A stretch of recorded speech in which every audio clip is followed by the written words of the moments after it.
Welcome to lesson 5 in Get Out of Debt for Good. This lesson is all about relationships and giving. Okay. So we're going to tackle those hard relational questions. We're going to tackle how you should be maintaining a budget, getting out of debt, and still having friends and seeing your family and still giving and doing all those things you love to do. This is for my givers, though. This is for my extroverts. This is for even people like me, introverts who just love your friends. So let's tackle that. Let me share my screen. Let's get into it. I'm really excited. Let's do it, guys. All right, here we go. Before you start this lesson, you should have your budgeting tracking system set up and running. All right. You should have a notification alarm or calendar appointment to keep you tracking your budget and on a schedule. Okay. You should also have a system to keep flexibility in your budget. And let me just say, you are getting closer to debt free. Please remember to take any questions to your group financial coaching sessions. You get 2 per month for the 6-month subscription. So go to them. At this point in the course, you have a budget. You're tracking that budget and you're focused on your next financial step. You know how to keep a flexible budget and you're learning how to stick to a routine. Celebrate your successes because you are changing your life. You really are. You're changing your life. So let's now tackle a topic that trips a lot of people up. That topic is people. People. All right. Relationships. First, I want to tell you what I mean by relationships. Relationships come in many forms: friendships, romantic partners, family, and workplace colleagues and bosses. We have talked about other people up and down this course, and we'll continue to talk about people. So let's really talk about people. All of these relationships have one huge thing in common: pressure. Every single relationship that I've ever been part of, healthy or not, gave some pressure to spend and give, pressure to behave the same way they're behaving, pressure to be like them. The other day, we were talking to our daughter and we were talking about some change that we're going to have in the family. And you know what she said? And I was concerned that she would take it hard. And she ended up saying, "Oh, so we're going to be like my friends. Yay, we're going to be just like my friends." And you know what? The thought hadn't occurred to me that her friends had the same sort of family situation going on, the same sort of family dynamic, and the change that we were making was to be like her friends. And so she was really excited about that. She came out of that meeting pumped because she feels at 6 years old the pressure to be like her friends. Do you feel like that pressure? Do you feel the pressure to be like your friends and family? They don't necessarily do it on purpose, but it happens. It comes. Everyone has that pressure. So friends want to go out and spend money. That's what they like to do. That is a fun thing to do. And maybe your significant other, your spouse, your partner, they might not agree with your need to pay off debt. Your family might tell you you'll always be in debt, so why worry about it? I mean, my parents walked me down to the car dealership to get my first car loan. And while we were there, said, "Get used to it. You'll always have a car loan." Wrong, wrong. You won't always have a car loan. You don't always need to be in debt. Your family is wrong or your friends are wrong if they say this to you. You can get out of debt. You can live a completely debt-free life. I have zero debt right now. Zero, not even my house. Your colleagues, and that was a personal decision. Your colleagues might invite you out to grab a $12 salad with them at lunch. So what do? Many of us give into that pressure. Many of us, you got a $7 coffee, I'll get a $7 coffee. You get a $12 lunch, I'll get a $12 lunch. And it might be what put us in debt in the first place, or didn't allow us to weather the storms that would keep us out of debt. Okay.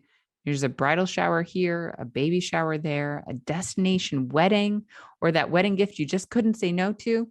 People came up to you and said, "Hey, want to go in on this great wedding gift or this great baby shower gift with us? All you need is $150. How could you say no? Maybe it's about getting the same games as your friends are getting so you can play them together. That's something that my husband has had to work through. when we were getting out of debt is getting the same games your friends are getting. Or maybe you just want to stay friends with your friends, but you realize now that you can't afford to be going out all the time, right? You're leaving some of that going out budget, some of that dining out fun money toward the end of the month. And your friends are saying, no, no, come out with me. What do you do? Or maybe, and this is a big one, maybe it's giving gifts to your friends and family, right? I work with a lot of generous people. I've worked with some people who constantly buy gifts for their friends and family. They're the giver. They see something and want to make their family smile. So they get it and they give it. Do any of these things sound like you? And some of you are clamming up right now because you think I'm going to tell you to stop seeing your friends or your family. I don't hear what I'm not saying. I am not telling you to stop seeing your friends and family. We're going to find a better way that helps with your financial goals. Now, I'm going to give you a truth right now that you're going to tell me I'm crazy. It is true. Look it up. I don't care. It's true. More than 3 in every 4 Americans are living paycheck to paycheck. That means that if one paycheck didn't come, one of their biweekly paychecks, they would be in trouble. 3 out of every 4 Americans. That means, look at it, 3 of every 4 of your friends and family are financially insecure. They are in trouble and they're doing everything everybody else is doing because everybody else is doing it and they don't know a better way. That means your friends, family, and colleagues probably can't afford to go out. And the ones who aren't in trouble are financially minded. So let's think about this logically. Let's take down some of the emotions and think about it a little logically. Your friends and family either want or need to save money. They're feeling the same pressure you're feeling. So how do we take that pressure off? Show them a better way. Show them a better way. When my husband and I were broke, house poor, and living paycheck to paycheck, we prioritized seeing our friends and family. My husband is a minister. He is 100% an extrovert. And we couldn't live our lives and be happy without seeing our friends and family. COVID has been hard, guys, on him. It has been hard on me too, but it's been harder on him because he's so used to seeing friends and family. We knew it was good for our mental health to be in a community of people who loved us. We knew. And so I'm going to break down exactly what we did and what a lot of my one-on-one clients have been working on. So you don't have to pay all that money to hire me one-on-one. You can just do this. Here's what we did. We found ways to be with people by doing this. We saved our eating out budget for Boloco. That's a Boston-based kind of burrito company, sort of burritos. It's like Thai burritos. I don't know, guys. I don't know. You look it up if you want. But we saved our eating out budget for after church at like a fast food place and had cheaper no-cost date nights. Okay. So we saved our eating out budget just to be with people. Then 2, and this is key, we invited our close friends to a Thursday night potluck dinner, which is still going on today. I just got a text message for it. Still going on today. That saved us from going out with them. Now we still kind of go out sometimes, but having that regular in-house potluck saved our friends and family money, and it saved us money, and it allowed us to be with our friends. Okay. Then we both brought lunch and snacks to work. We bought nothing on our way to work or at work, except for gas, of course, and nothing at the convenience stores. So we bought no food, nothing on our way to work or at work. Then here's another one. We experimented with cooking to keep our food budget low. Not every experiment was a kick or was a hit. Some things are going to fail. That's okay. One day I might tell you the story of my failed black bean burgers. It was awful, guys. It was so bad. And here's the last bit. We communicated about our budget with each other every single week, how we were doing, and we stayed on team and on task. The last lesson in this course is about marriage and partnerships. It's about that communication piece. Okay. So as a sum, I'm going to break this down a little bit more. We were proactive with our friends, family, and our colleagues. We prioritize communicating with each other. Okay. We prioritize communicating with our friends and family and colleagues, and we prioritize communicating with each other as a team, as marriage partners. and we kept all of our friends. We still see our family. Actually, my family, just so you know, little side note, and I put it in here so I wouldn't forget. My family saw our financial progress and changed some of their ways to match ours instead of the other way around. Instead of us feeling pressured to do the things my family was doing or our friends were doing, our friends and family, and particularly my family, because they're open about talking about their finances, and some of our friends now have been open about it too. They've changed their ways to match ours because they see what it's doing in our lives. They've seen the years of progress and they're excited and they want it too. So now you're armed with some strategies for seeing your friends and family every day. But what about events? Because things come up, right? What about holidays or birthdays? What about gifts? We can't just show up to Christmas or Hanukkah or other holidays without presents, right? Right, right. We're not trying to lose your friends. We're not trying to alienate you from your family. So let's do this. Let's take a look at your budget. It's time to find some options. Now, when we're giving gifts, we tend to have this tension between showing our love with extravagant spending and being responsible people with our money. Sure, I'd love to give a friend or even my husband the new PlayStation. Okay, it's fun. But is it the most responsible thing to do? When you're getting out of debt, you're gonna feel this tension, spending more than you know you should or sticking to your budget. You're gonna feel that. Is that responsible? And I'm here to tell you, thoughtful gifts do not need to be expensive. When you're getting out of debt, you need to find other options to show your family and friends that you love them. Okay? When you're getting out of debt, you need to show your family and friends that you love them. Find other options. Find other options to do that.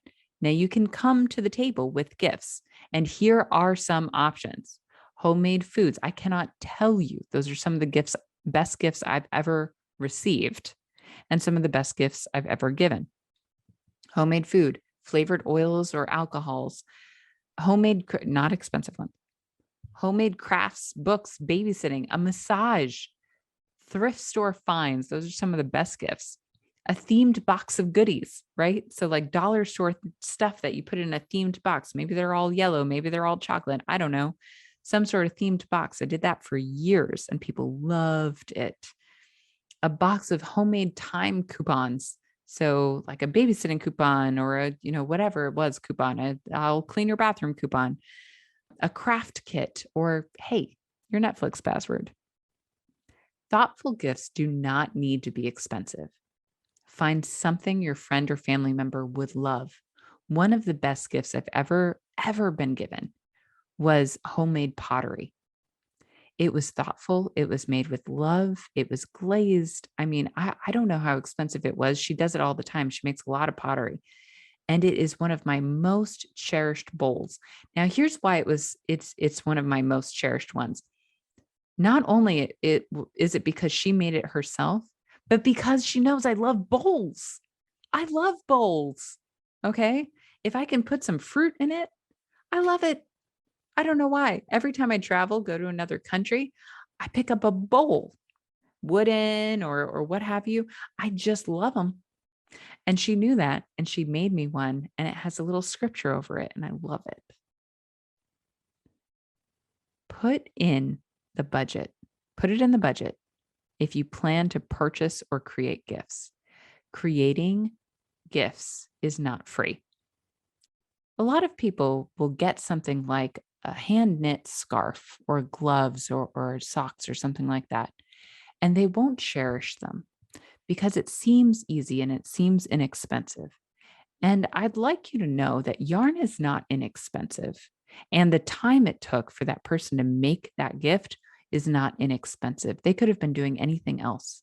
So please know that if you are planning to give things to your friends and family for events, birthdays, Hanukkah, Christmas, whatever it is, put it in the budget.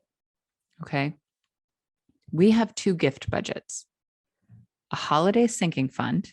So we save up all year, and regular gifts by month. So our kids go to birthday parties and we go see our friends. We have a regular gift budget and we kind of just stockpile it month after month. It rolls over. So for example, we spend a lot on Christmas. It can be anywhere from $240 when we were in debt. That was a lot of money to us when we were in debt. That was from us saving just $20 a month to now it's closer to, and sometimes over $1,000 just for Christmas. I mean, that's everything. That's the meal, that's ornaments, that's decorations, that's stocking stuffers, that's gifts. We spend a lot of money, and that's about $85 saved every month. It's my favorite holiday, so we kind of go all out. But we also have just a regular gift budget. We like to bring people presents when we visit because, it's polite, or when it's their birthday. We'll get maybe some nice cheeses or fancy flavored olive oils or flavored balsamic vinegar, things like that. When we were in debt, that budget was about $10 a month. Okay, so it was real low. We'd get one or the other. We'd get not $3 chuck, but something like it to bring. We didn't splurge on our birthdays either. Now we budget about $50 a month because we're totally out of debt. We budget $50 a month for gifts. And so we'll get olive oil and vinegar. And it's really, really nice. It's not $50, it's less than 20. But we'll do that to bring to an adult's house. That $50 will get us a kid's birthday party gift and maybe a nice bottle of something for an adult. So that's what we tend to spend it on. So please think through a few questions here. Are you going to have a gift budget? Which ones? Will you budget more for birthdays? Some people budget more for birthdays, some people don't. In some families, birthdays are not a big deal. And number 2, what is your regular monthly gift budget going to be if you have it? What's it going to be? And number 3, what is your holiday gift budget going to be? How much per month do you need to save to fill up the holiday gift budget? Okay. So think through how many months are there until that holiday? How much are you going to spend? And you'll see that I've linked my holiday budget tracker. It's also on savorstreet.com/downloads. It's right there to help people out with their holiday budgets. So decide how much you're going to save for that holiday. And then by the way, this is what's called a sinking fund. So when I said we spend $1,000 on Christmas, and that comes out to be about $83 a month, that's 1,000 divided by 12, those 12 months. And we fill up our Christmas sinking fund every month with those $83. And then at the end of the year, we have $1,000. That's it. That's the whole idea of a sinking fund. I haven't defined it in the slides, but that's what a sinking fund is. Now, let's talk about another situation. And this is a big one. This one trips people up. This one's really hard. When people ask for help. What about the people close to you that keep asking you for money? If this sounds like you, I'm just helping them get back on their feet for a little while. Or I'm okay sacrificing now to help them out. Or maybe I want to make sure they're going to be okay. Then this next section is for you. Who are you helping right now or most recently? I want you to keep their name in mind as we go through a few questions. And also, I want you to know that it's not wrong to help someone. Let's just talk about it. I'm not attacking you. I also like to give a lot. Okay. I like to help people. I like to see people in their financial situations and help them. So I'm not attacking you and I'm not telling you not to give, but I want you to think about who is in your mind. Keep their name in your mind. So who are you helping right now? That can be with cash. It can be with a free room or free food. It can be helping with expenses. Who is it? Hold their name in your head or write it down as we go through this next section. Now answer this. What do you consider the purpose of money to be? Most people, when they answer this question, say something like, money is a tool to use. Money lets me love people better. Money helps me live. That's all good. That's all good. Money is here to pay for our needs, our wants, and to show love to other people. It's what we use in this world, all around the world, to pay for necessary things like food, a roof over your head, clean water, gas, clothing, nights out, presents for people, all of those things. This isn't new to anyone, but it's a question to ask and to answer. So, how about this one? How would you feel spending $500 on yourself? How would you feel? Not on necessities, but on something fun that gives you life, relaxation, or joy, something that makes you feel good, like a massage, a fantastic haircut, a day out, an amazing dinner, or all of those things together. How would you feel spending all that money on yourself and your wants? What's bubbling to the surface right now? How are you feeling? It's just you. You're spending it on yourself. Usually, when I ask this question, a lot of people say things like guilty, bad, awful, selfish. But why? Why do you feel like that? How would you feel spending $500 on a family member, like a son, a daughter, a parent, somebody who asked you for help? That's a little different, isn't it? You probably spend that much or even more helping out family and friends. So how does it feel? How would you feel spending $500 on a family member? I've done it myself. And when I ask the clients this question, after the last one, they usually say selfless, helpful, loving, kind, like I'm helping, generous. Those are all the sort of answers I get because in the last one, they felt selfish. In this one, they feel selfless. In the last one, they felt guilty. In this one, they feel generous. But when we dig a little deeper, when I really let it sit, I say, how does it feel a week later? Then I hear things like, I get a little resentful. Why can't they take care of themselves? They got themselves into this hole and they ask for help digging out over and over. I'm frustrated. I feel taken advantage of. I see them spending money on frivolous things and they haven't even paid me back. Does that hit a little close to home? So let me ask you this question. What do you feel when you've given time, money, or energy to a loved one? And I'll ask this in a different way. What do you feel when you've given time, money, or energy to a loved one? Don't be a martyr. Dig down deep. Nobody is always a cheerful giver except Jesus. And even he got tired and had boundaries. He didn't always give when he was asked. So, what do you feel when you've given time, money, or energy to a loved one?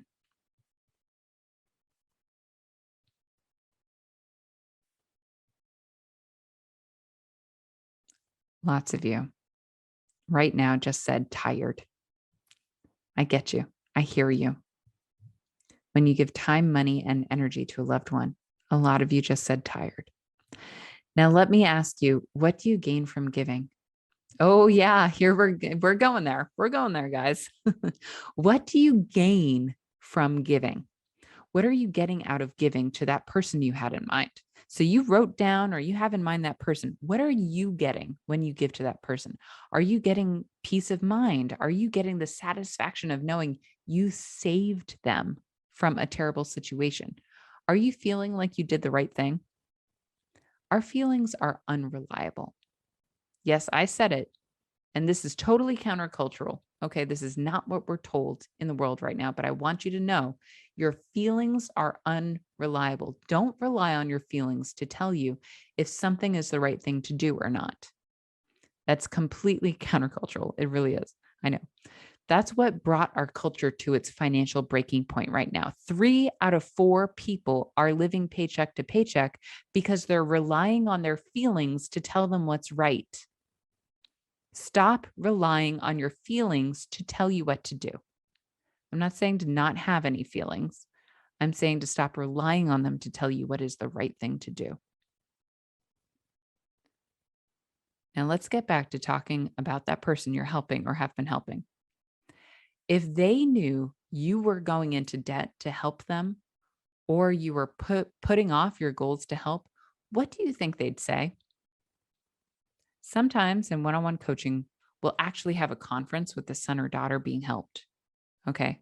We'll bring them into a special coaching session.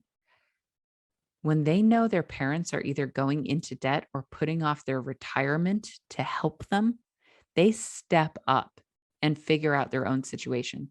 They usually sell the car they can't afford or move into a lower priced apartment or figure out how to help themselves. They realize the cost of their help of the help they were receiving, and they stop asking for it. They realize how much they are hurting and harming their parents, and they stop asking. So if the person you're helping realizes that you're going into debt to help them, what do you think they'd say? But sometimes that doesn't happen at all. Sometimes the person being helped doesn't care how much it costs you. Sometimes they're trying to avoid the pain themselves of figuring it out or the pain of what they're looking at going through. Sometimes they look at the future and they say, who can help me avoid this? And sometimes helping someone turns into enabling them, enabling that person to continue down a path of bad decisions and asking other people to bail them out. Sometimes help isn't really help. It's just taking away the pain that would cause them to wake up and make better choices in life. I've seen that over and over, over and over. So let me ask you, are you truly helping? Letting someone feel the pain of their life is not unloving. It's not harming them. It's hurting them a little bit, but it's not harming them. It's helping them. They might lash out. They might call you names. It might hurt you to stop helping or enabling them, but it won't harm them. What it does is it makes them have to find a different way. It makes them have to look at what they're trying to avoid and change their life so that they can change their life. One of the best ways forward when you've been helping someone financially for a while is to change how you help them. Okay. I'm a helper myself. I love to help people. I've let people stay at my house for free when it costs me hundreds of dollars a month to do so. I've bailed people out of financial situations. I've helped to the point of harming them by enabling them to stay in a way of thinking that wasn't doing them any favors. Okay. I've been down that path and I've helped people get out of it, and I've gotten out of it myself. A way forward is to change how you help. So you're still helping, but you change how you help. Okay, this is actually what got me into financial coaching. So be careful. You might get a future you didn't anticipate. So instead of giving them money or a free ride, tell them that you can't do that anymore, but you can help them figure out how to make more money or how to balance a budget. You know how now. So you can offer that help. Share with them what you're learning. Help them plan it out. That gets at the core of the issue and actually really helps them. So, are you teaching them to fish or are you giving them a fish? So, it all comes down to this question. To truly help your person, what would that look like instead of giving them money or a free ride? Come up with a few ideas. And if you'd like to discuss your situation, please bring it up in group financial coaching. That's what they're there for. This is one of the main reasons people get into debt and stay in debt. It feels good to help, but it can actually be harmful to both you and the other person. So let's talk it out. Come to group financial coaching. And so, I'm not heartless. I know the difference between helping and enabling. So let's talk it out. Let's get you that muscle. Let's help you distinguish between helping and enabling. Let's get you there. Let's talk about the alternatives. Let's figure it out. So let's recap. That was a lot. That lesson was a lot. So we covered keeping friends and family close while getting out of debt.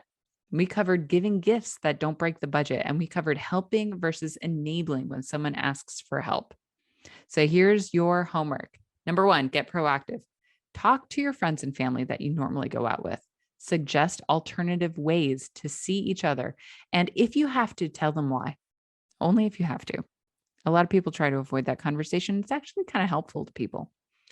They'll probably be relieved. Okay. So don't go into that dreading the conversation. Instead, call up that person that you want to go out with and say, hey, do you want to stay in instead? Do you want to come over? Guess what? I'd love to have a movie night at my house, popcorn, smoothies, whatever. Let's do it at our house instead of going out. Number 2 on this homework. Plot your gifts.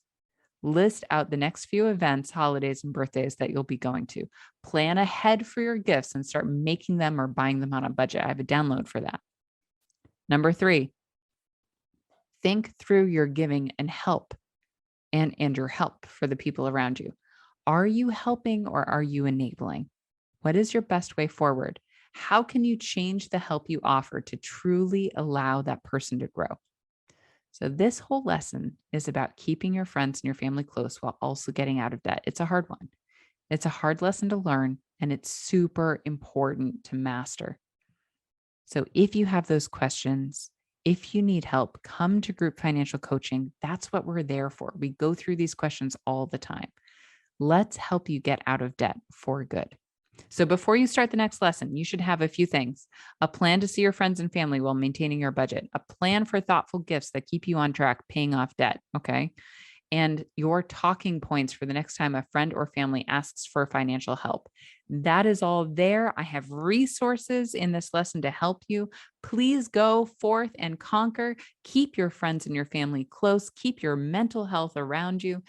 Go get out of debt, maximize your bottom line and your budget, and rock this. All right, guys, I will see you in the next lesson.